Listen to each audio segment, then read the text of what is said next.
नमस्कार जय जगन्नाथ।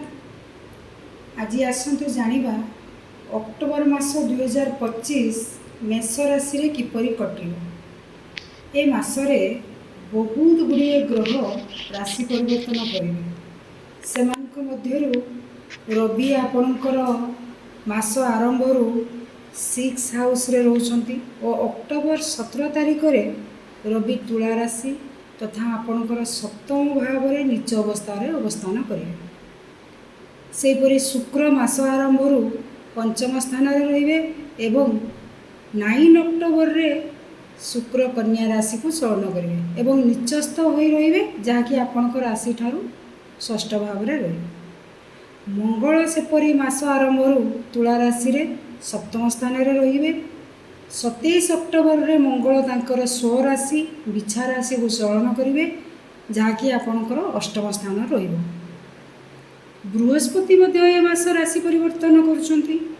अक्टोबर मास 18 तारिख रे राशि परिवर्तन करेंगे बृहस्पति जहाँकि मेष राशि तृतीय स्थान रु चतुर्थ स्थान को चलन करेंगे।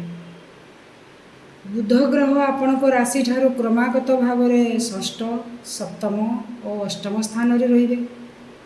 सेहीपरि शनिदेव पूर्व मास परि अक्टोबर मासरे मध्य द्वादश भाव में रहिबे। राहु आपणक राशि ठारू एकादश भाव में और केतु आपणक राशि ठारू पंचम भाव तथा सिंह राशि रे रहिबे।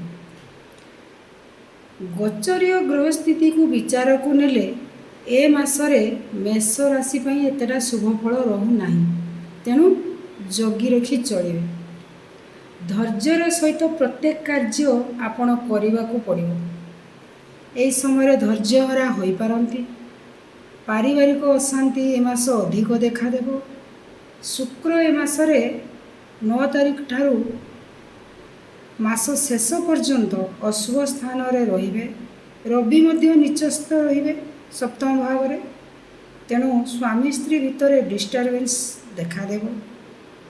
तेणु से प्रति सतर्कता अवलंबन करेंगे। मानसिक चिंता बढ़िबो। मुंड किंबा हाड़ जनित समस्या देखा दे पारे। गाइनिंग प्रॉब्लम, किडनी जनित समस्या किंबा स्किन जनित प्रॉब्लम देखा देवार यथेष्ट पॉसिबिलिटी रही। जो माने सब रोग रे पूर्वर पीड़ित अछंती से माने इस समय डॉक्टर को परामर्श रहिबा दरकार। शनि 7.5 प्रभाव राशि पर रहउथिबारु ए समय कार्यर सफलता पाइबारे बाधा विघ्न सृष्टि हेबो। शारीरिक पीड़ा सहित मानसिक चिंता भी बढ़ाइब। मान सम्मान हानि हेबार यथेष्ट संभावना रही। तेणु मेष राशि जेहेतु अग्नि तत्व राशि, तेणु चिड़चिड़ा स्वभाव बहुत रही समय। तेणु से समय टिके शांत मनोभाव नहीं कार्य करेंगे। जो माने सर्विस रे अछंती सेमानकर ट्रांसफर होबार यथेष्ट संभावना रही। 16 तारिख मध्य इंटरव्यू जदि आपण दौरान ताहले सक्सेस पाइबे। 16 तारिख पर जदि इंटरव्यू दौरान रवि जेहेतु नीचस्थ रही, तेणु से इंटरव्यू क्लियर करिबारे बाधा सृष्टि हो। ए मास रे परिश्रम तुलन में आपंकर लाभ कम पाइबे। आय अपेक्षा व्यय बेसी रहिबो। अधिक खर्चांत आपण हेबे।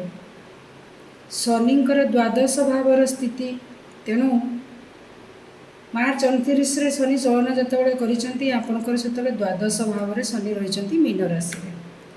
तेणु आपनकर निदरे बहुत व्याघात सृष्टि हो। सेति प्रति आपण ध्यान देबे, नले बीपी आपनकर हाई होबार यथेष्ट पॉसिबिलिटी रही। द्वितीय भावर अधिपति आपनकर शुक्र, से निचस्थ होई 6 हाउस रे रहउथिबारु मेडिकल किंबा मेडिसिन रे आपण बेसी खर्चांत हेबाकू पड़िबो। आपण जदि आपण लोन करिसेंती ए समय लोन सुझीवा को आपको प्रॉब्लम हो। गाड़ी चलेबे जितेबाला यही समय आप मास सतर्कतार सहित अवलंबन कर गाड़ी चलाइबे, कारण मास लास्ट बेलू एक्सीडेंट यथेष्ट संभावना रही। ଆଉ ଯେଉଁମାନେ ବିଜନେସ୍ କରୁଛନ୍ତି ସେମାନଙ୍କର ମଧ୍ୟ ଏ ମାସରେ ରବି ଓ ମଙ୍ଗଳଙ୍କ ପ୍ରଭାବ ହେତୁ ଏତେଟା ଆପଣ ଶୁଭ ଫଳ ପାଇବେ ନାହିଁ। ତେଣୁ ପାର୍ଟନରସିପ୍ରେ ଯଦି ଆପଣ ବିଜନେସ୍ କରୁଛନ୍ତି ଜଗି ରଖି ପାର୍ଟନରସିପ୍ ବିଜନେସ୍କୁ ହ୍ୟାଣ୍ଡେଲ୍ କରିବେ। ସେୟାର ମାର୍କେଟରେ ଏହି ସମୟରେ ଇନଭେଷ୍ଟ କରନ୍ତୁ ନାହିଁ, ନହେଲେ ଲସ୍ ହେବ। ସରକାରୀ ସ୍ତରରେ ଯେକୌଣସି କାର୍ଯ୍ୟ ଆପଣଙ୍କୁ କରିବାକୁ ଥିଲେ 15-16 ତାରିଖ ମଧ୍ୟରେ, ଅକ୍ଟୋବର ମାସ 15-16 ତାରିଖ ମଧ୍ୟରେ କରାଇ ନିଅନ୍ତୁ, ତାପରେ ଆଉ କଲେ ଶୁଭଫଳ ପାଇବେ ନାହିଁ। ବୃହସ୍ପତି ଯେତେବେଳେ ବକ୍ରି ଅବସ୍ଥାରେ ଚତୁର୍ଥ ଭାବକୁ ଚଳନ କରିବେ, ପାରିବାରିକ ଅଶାନ୍ତି ସେତେବେଳେ ବଢ଼ିଯିବ, କିନ୍ତୁ ଘର ଗାଡ଼ିକୁ ନେଇ ଆପଣ ଶୁଭଫଳ ପାଇବେ। ଯଦି ଘର ତିଆରି ହେଉଛି ତାହା ତୀବ୍ର ଗତିରେ ଆଗେଇ ଯିବ। ଯଦି ଗାଡ଼ି କିଣିବାକୁ ଚାହୁଁଛନ୍ତି ତାହା କିଣିପାରିବେ, ଶୁଭଫଳ ପାଇବେ। ମାତାଙ୍କ ସହିତ ଉତ୍ତମ ସମ୍ପର୍କ ରହିବ, କିନ୍ତୁ ମାତାଙ୍କ ସ୍ୱାସ୍ଥ୍ୟ ପ୍ରତି ଟିକେ ହାନି ହେବ। ତେଣୁ ଗୋଚରୀୟ ସ୍ଥିତିର ମୋଟାମୋଟି ଦେଖିବାକୁ ଗଲେ ଆପଣଙ୍କର ରାଶି ପାଇଁ ଅକ୍ଟୋବର ମାସଟି ଏତେ ଶୁଭଫଳ ଦେବ ନାହିଁ। ତେଣୁ ପ୍ରତିକାର କହୁଛି, ଗ୍ରହମାନଙ୍କର ଅଶୁଭତ୍ୱକୁ ଖଣ୍ଡନ କରିବା ପାଇଁ ଘରେ ଡେଲି ହନୁମାନ ଚାଳିଶା ଓ ସୁନ୍ଦରାକାଣ୍ଡ ପାଠ କରନ୍ତୁ। ସୂର୍ଯ୍ୟ ଉପାସନା କରିବା ସହିତ ସୂର୍ଯ୍ୟଙ୍କୁ ପ୍ରତ୍ୟେକ ଦିନ ଜଳ ଓ ଅର୍ଘ୍ୟ ପ୍ରଦାନ କରନ୍ତୁ, ଦେଖିବେ ଶୁଭଫଳ ପ୍ରାପ୍ତି ପାଇବେ। ନମସ୍କାର।